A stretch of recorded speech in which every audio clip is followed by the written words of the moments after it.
Hello বন্ধুরা, আমার mini ব্লগে তোমাদের সবাইকে জানাই স্বাগত। আজ হচ্ছে পয়লা বৈশাখ, আর পয়লা বৈশাখ ভিডিও এতদিন পর কেন পোস্ট করছি তার কারণ আমার গলার অবস্থা শুনে বুঝতেই পারছো, এই ভয়েস ওভারের জন্য এই জিনিসটা ভিডিওটা পড়েছিল। তো আমরা সব মেয়ের সন্ন্যাসীরা যারা হয়েছিলাম আর কি, তারা মিলে ঘুরতে বেরিয়েছি। গিয়ে দেখি মেয়ের বন্ধুরা আর কি ওখানে ছিল, ওদের সঙ্গে একটুখানি ফটো তুলে নিলাম।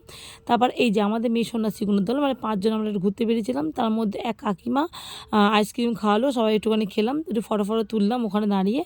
তো তুলে ওখানে এলাম সোজা মন্দিরে, কারণ আমাদের মাঠেতে সন্ন্যাসীদের আর কি খাওয়ানোর ব্যাপার ছিল রাত্রিরে। আর আজকে বাবুকে দেখাতে পারলাম না, তার কারণ মাঠেতেই খেলা ছিল, ক্রিকেট খেলা, ওখানেও একটুখানি বিশেষ করে ব্যস্ত হয়ে পড়েছিল। এই জন্য আমাদের আজকে পয়লা বৈশাখ মানে বাংলা নববর্ষতে আমাদের সুযোগ কোনোটাই দেয়নি। তো যাই হোক, মহাদেবকে আর একবার দেখিয়ে দিলাম। তো এখানে আমরা বসে বসে মহাদেবকে বলছি, মহাদেব দেখো 1 সপ্তাহ পর তোমাকে এটা জ্বালানো পরও আজকেও জ্বালাতে এসেছি। এই নিয়ে বকবক করতে করতে আমাদের খাওয়ার সময় হয়ে গেছে।